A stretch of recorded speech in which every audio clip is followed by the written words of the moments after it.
Selamat malam promo semua. Kali ini kita mau kasih kalian film yang sempat booming di IG atau TikTok nih. Judulnya The Mist. Jadi ini tuh nyeritain tentang serangan mengerikan di balik kabut asap. Dan mereka jadi kejebak di dalam sebuah supermarket gitu.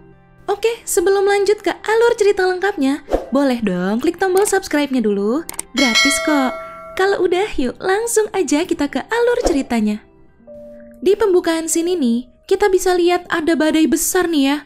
Sekeluarga ini berlindung di ruang bawah tanah mereka sementara. Sampai besok paginya, mereka lihat semua udah hancur akibat badai semalam. Pas mereka lagi di pinggir danau, mereka ngeliat ada kabut di kejauhan.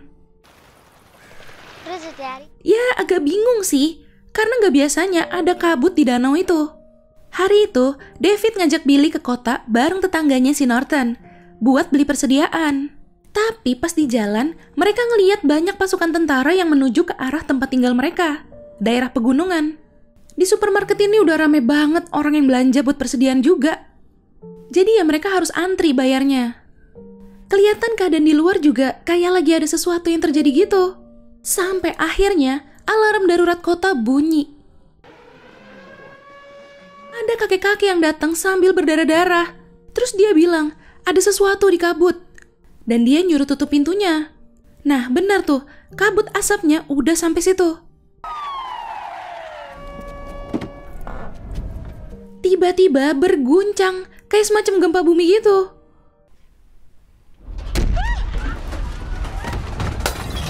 Mereka semua makin bingung harus gimana. Ada satu ibu-ibu yang mau keluar. Dia harus pulang, katanya anaknya ditinggal di rumah. Tapi, gak ada satupun yang berani nganterin dia. Si David, yang awalnya mau ngambilin selimut doang di gudang, malah jadi ngeliat kayak ada sesuatu yang ngedorong rolling door di situ.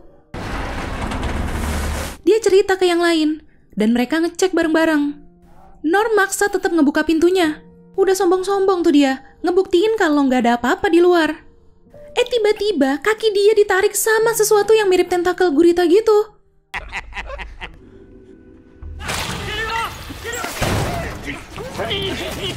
Tapi ini lebih ngeri sih. Ada apa ya itu? Kayak tajam-tajam gitu di tiap tentakelnya. Norm gak bisa diselamatin. Makhluk itu keluar lagi setelah berhasil nyeret Norm. David sempat motong sedikit tentakelnya itu. Nah, sekarang pada percaya kan sama David? Sempet ditinju dulu tuh yang tadi ngocol gak percaya sama dia. Menurut David, biar aman, generatornya lebih baik dimatiin deh. Dia juga minta dirahasiain dulu dari yang lain. Toh paling juga pada gak percaya kan kalau gak ada buktinya. Mereka nyoba ngeyakinin Norton duluan nih. Tapi dia gak percaya gitu aja. Agak susah sih emang buat percaya. Soalnya selama ini dia tuh kayak didiskriminasi di kota itu. Ya karena dia pendatang baru. Akhirnya mereka dikumpulin semua nih, buat dikasih tahu keadaan sebenarnya. Kalau Norm dibawa sama makhluk itu. Makhluk yang emang belum diketahui juga bentuk aslinya kayak apa. Diunjukin deh tuh potongan tentakelnya tadi. Doilah, itu udah kepotong aja, masih bisa bergerak loh pas disenggol. Tapi habis itu angus sendiri gitu ya. Nah, ini mereka sebisa mungkin nutup kaca bagian depan supermarketnya. Semua, kecuali si Norton ya, tetap gak percaya dia. Maklum pengacara, jadi kayak gak mau gampang dibodohi gitu lah ya. Satu yang mereka sadarin, mereka butuh persenjataan. Ada sih katanya, tapi ada di truk. Ngeri ngambilnya. Kebetulan Amanda punya pistol di tas, suaminya yang nyuruh dia bawa buat jaga-jaga. Kebetulan juga, di situ ada Oli. Dia ngerti cara nembak. Pernah juara nembak dia, jadi gak diragukan lagi lah ya. Ricuh lagi nih, si Norton ngajak orang-orang buat nyari bantuan keluar. Terus juga ada satu orang nih yang nawarin diri buat ngambil shotgun yang ada di truk itu. Dia diiketin tali di pinggangnya, biar ketahuan kalau ada apa-apa bisa ditarik. Akhirnya mereka keluar barengan tuh. Nggak lama, talinya kayak ada yang narik kuat banget.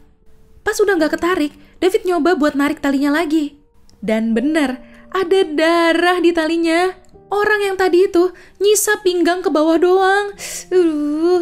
Nah, udah malam nih guys. Baru mau makan, tiba-tiba nemplok tuh serangga gede di kaca. Kaget lah jelas. Mana makin banyak lagi, ya ilah. Nggak lama, datang yang lebih gede lagi. Nyerang ke kaca.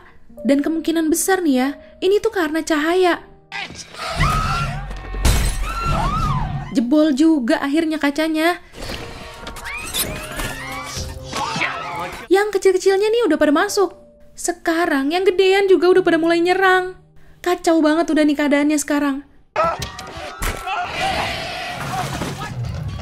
Itu udah kebakar masih kuat aja loh. Nah, si Carmody, si ibu-ibu yang religius itu beruntung banget nih. Udah dirambatin sama tuh binatang, nggak jadi digigit dong setelah dia doa. Kuat bener sih asli, udah ditembak juga. Sekarang makhluk itu tepat di belakang Billy. Pas banget Billy diangkat sama David. Mereka harus cepet-cepet ngebenerin kacanya. Malam itu, Sally si mbak kasir udah nggak selamat. Dia kena gigit. Joe yang tadi sempat kebakar juga udah nggak kuat. Tapi mereka tetap ngusahain keselamatannya Joe. Mereka mau pergi ke apotik sebelah nih buat nyari obatnya. Udah nih, mereka berhasil masuk ke apotik. Ternyata di situ banyak orang yang kebungkus jaring laba-laba gitu. Ada satu yang masih hidup. Tapi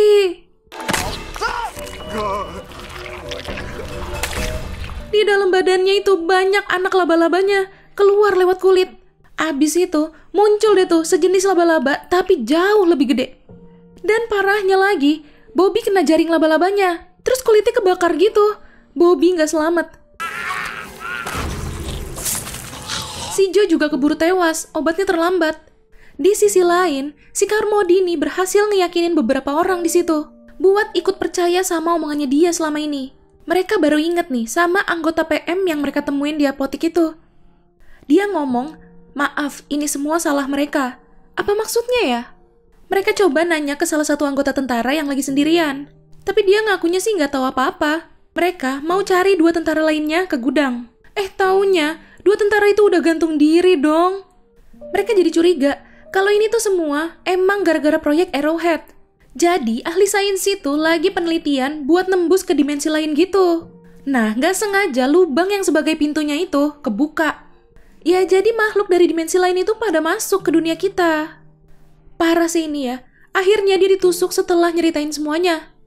Terus dibuang keluar. Langsung aja tuh jadi mangsa makhluk itu.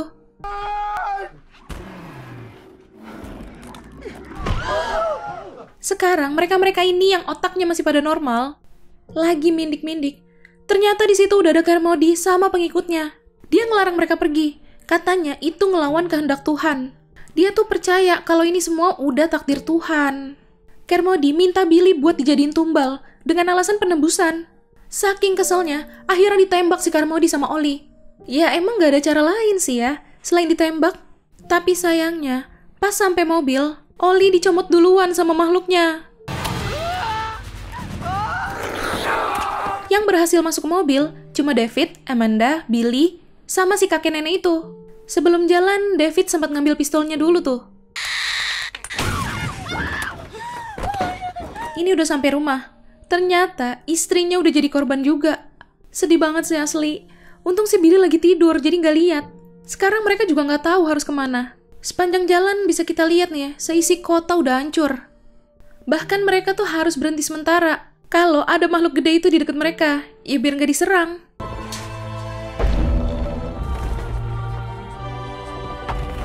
Mereka lanjut jalan, sampai akhirnya mogok kehabisan bensin.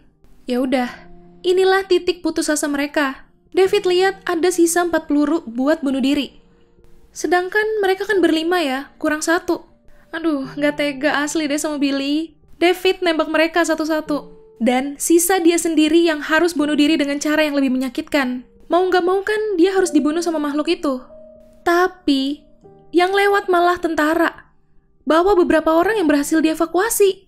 Termasuk si ibu yang waktu di awal film minta tolong diantar pulang.